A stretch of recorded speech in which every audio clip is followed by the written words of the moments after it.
Okay, back with another video. Today I thought I'd do a video with this Rough Rider drop point hunter. All of £15 with the case, 440 steel, and I've sharpened it, really gave it a, spent my time on this sharpening. I hope you agree, it's come up really nice. It's a beautiful shape, design. I think this is the Bob Loveless, originally just a copy of that design, isn't it? I mean, it's a beautiful shaped blade.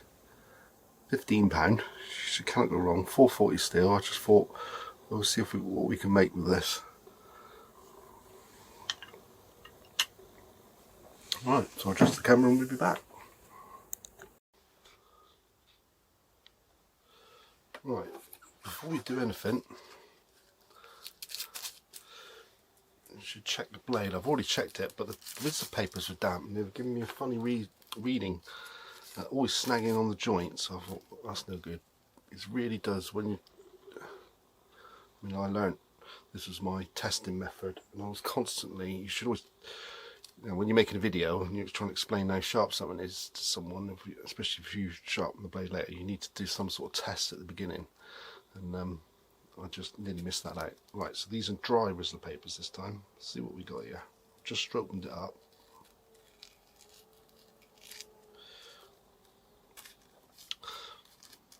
Is that me?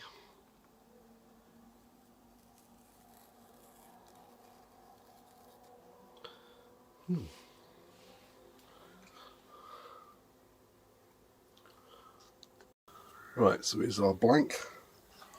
This is Acer Palmatum Senkaki, spalted.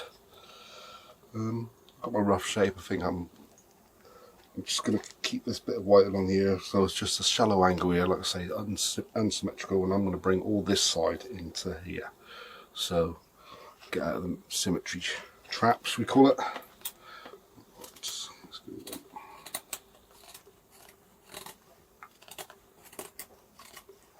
Again, it's a nice size handle, it's not.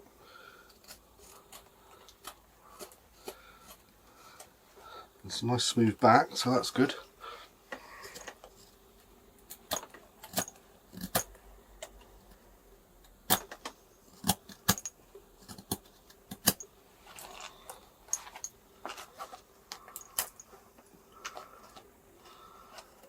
Yes, it's a bit flatter here.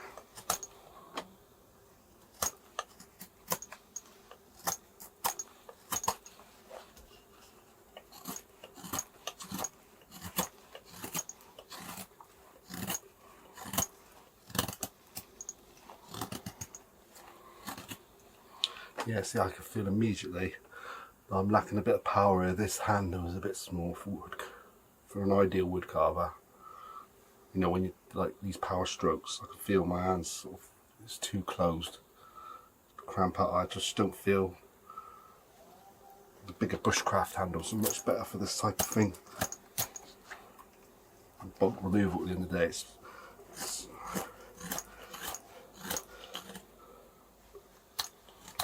there's a nice knot there as well.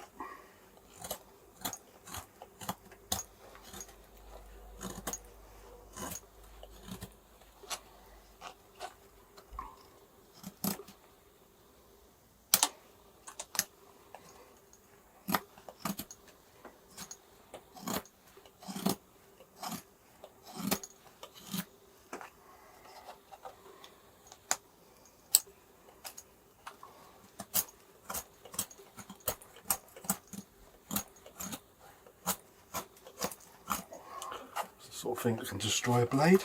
Not. It's not.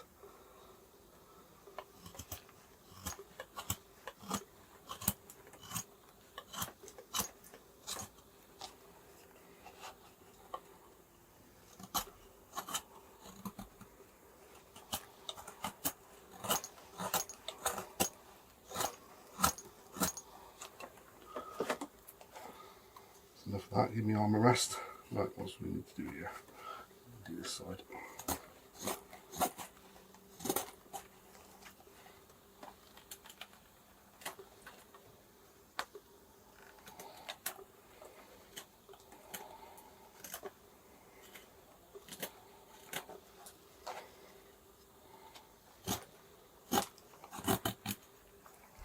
which seems to have gone a bit dry.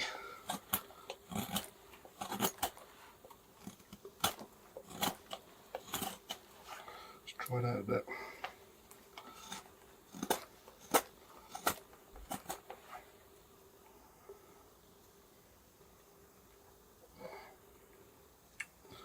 Right.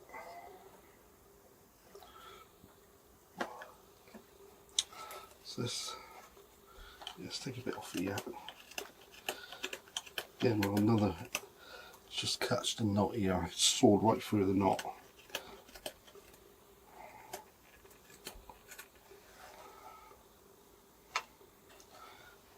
Let's get this flat, and then we can go to the make our blade.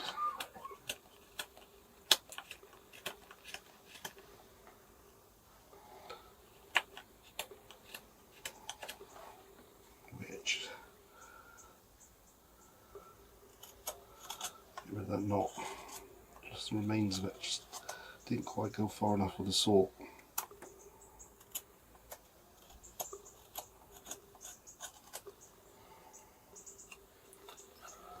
Right, now let's go up to it.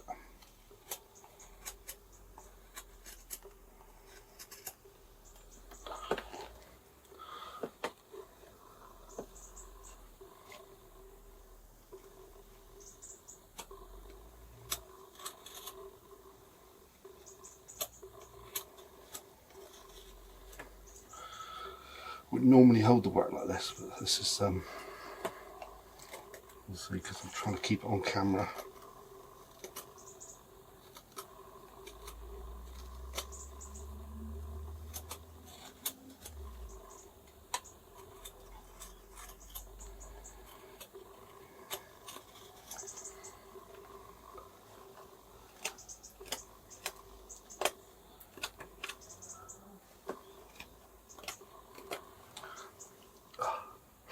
Runny nose, just keeping it on. Yeah, see, there's the remnants of the knot. I'll have to see that.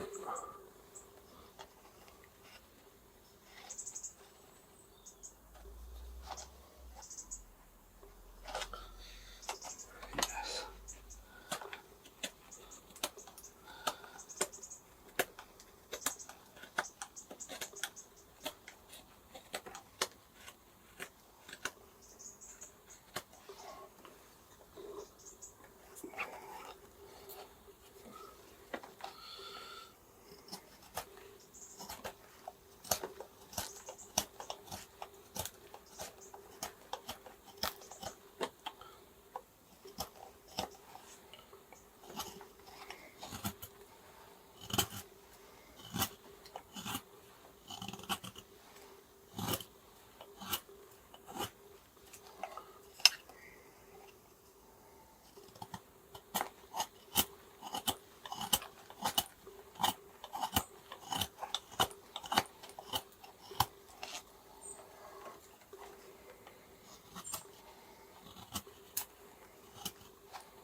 Let's go for this knot here, see what it thinks of this.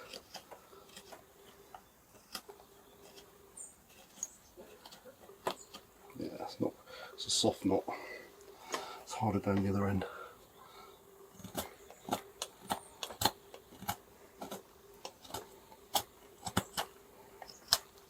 Anyway, you can see another quite difficult cut, taking a thin layer off.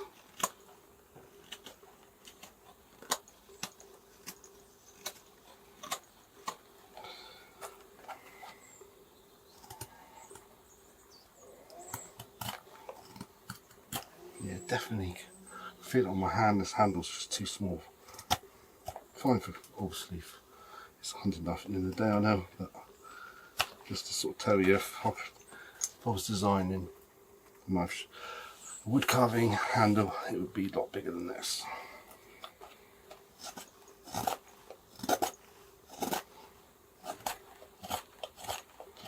In fact, carving those bushcraft knives that I've just uploaded.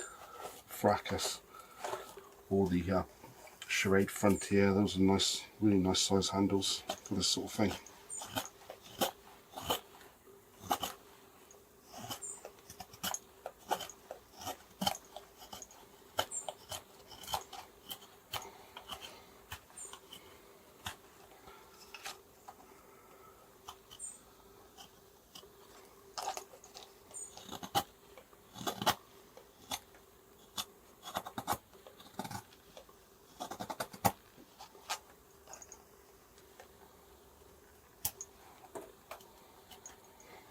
Right, anyway, you can see what it's like. It's pretty accomplished. Definitely a wood carver. So that in real time is how much work it's done. I thought we'd just test it now and then stroke it back up. Okay, right, so you've seen how much work that's done. I've just cleaned off the braid, rub it up and down my trousers. There's no sap on it. It's not sappy wood. It's flipping spouted, but it's pretty much dried out.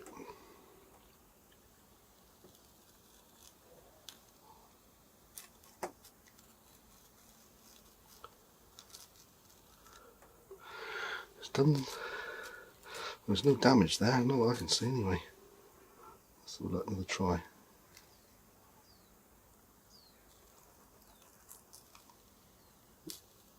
Is that me? It's not. It's lost something, definitely.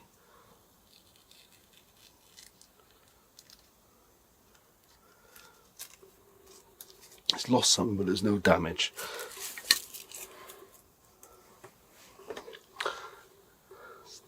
So let's see if we stroke it back up.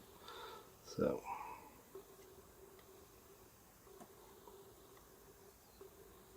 there'll be some little serrations because there's something dragging there. Might have a little bit of damage here. So I have pushed this blade. This is a very steep angle for 440 steel. Yeah, we'll see. Doesn't seem to be too much. Again, I'm just going to go steeper and steeper and gentler and gentler as I go. Now I'm gently scraping the edge across. See, there's nothing holding there, so that to me suggests there's no damage.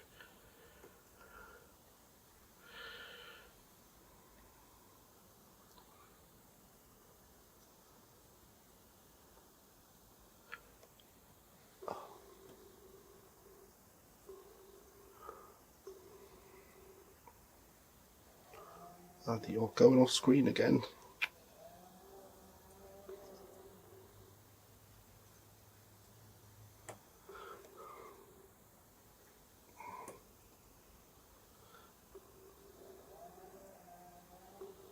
Right, a little too far. I think that's feels right to me. Now let's have a look at it.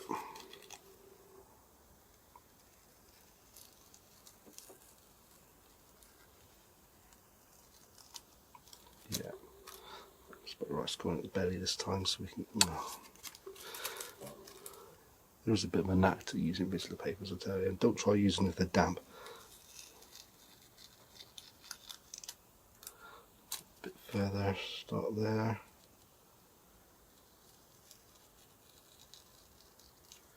Yeah, see, I can tell. There's nothing wrong with that. It's just come back to the way it was before, so it's a testament to how. We've got a bit of thick cardy paper here, just to give you an idea of what it's really like. Ooh, stored. Can't turn this blade very well. It's too fat there. I mean, that's thick cardy type paper.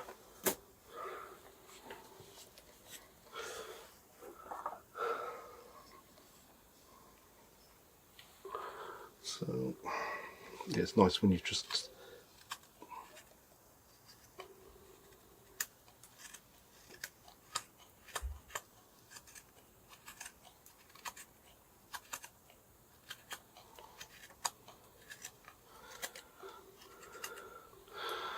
Well, for £15, I hope you agree, and you can sort of see the potential of the steel, even 440. I mean, that's a hell of an edge. You know, let's go cross grain and see if we can do any damage.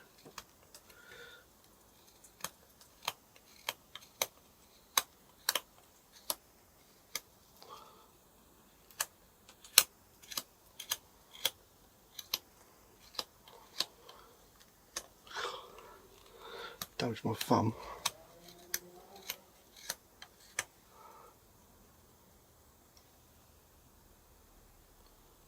There's nothing there.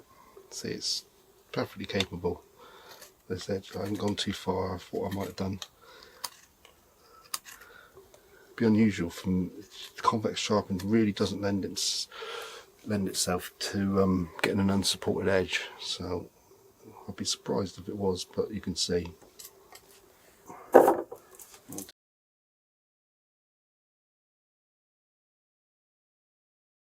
That's what it was. Still not brilliant. Do a bit more. Do a bit more.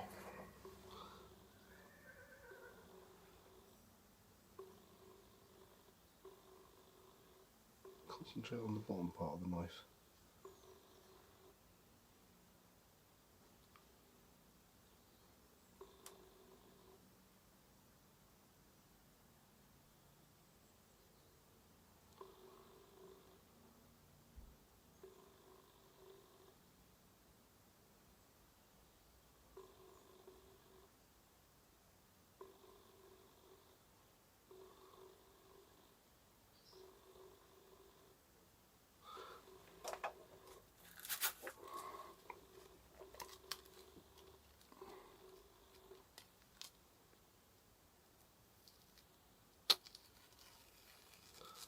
Me being a spaz. Yeah, see, that's maybe the tip's not quite perfect.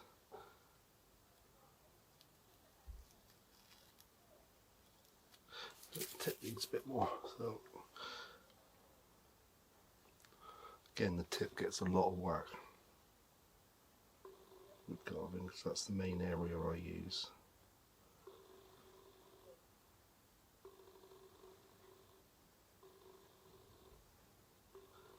You wouldn't think this would be sharper than a knife, but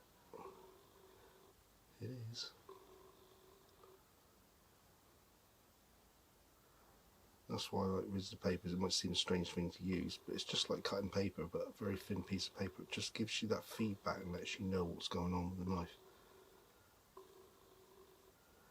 There is a knack to it, but then that's the way I learned.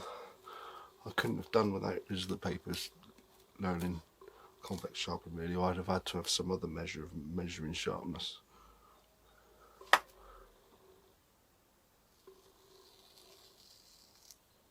Yeah, that's nice. The base is definitely nice. What about that tip? Yeah, that's better. See, just go there. Snagging.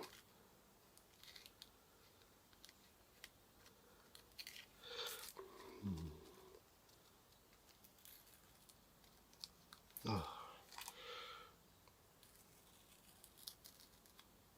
Yeah, it's not perfect, but it's near enough. But that's a little top up. See, the knife was by no means blunt before, but it's just that top up, just that polishing the edge, just making sure that the edge is not breaking down too much, and you get a nice off the stroke sharpness for a little while. Which when I'm finishing, I tend to top up every sort of few minutes with a quick stroke, quick edge polish, just to get that nice, really sharp edge, but one that only lasts, you know, a few minutes off the stroke really. You can't go wrong if you top up with very careful light strokes. Then that's the way to keep a knife going for a long time. If you keep doing extended periods of usage, especially on a hard wood, and you let the the edge wear down too much so it starts to get toughy. That's it really. It's a hell of a job to get it back, and if you do get it back, you've probably altered your geometry a little bit. You know, you've taken a lot of life out of the knife, because you probably have to stroke it quite hard to get it back, and you'll make it a bit more bulbous towards the edge.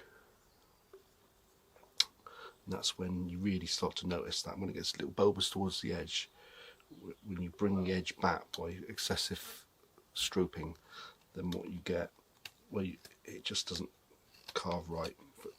You'll notice the bite angle will steepen, and it's got more prise in action. It's harder to do it every stroke, and then it needs to go back to the stone basically. But if you keep it topped up with lots of little strokes, then it's about extending the life as long as you can in between stone sharpens basically. Anyway, do a bit more and I'll come back next time it needs a sharpen.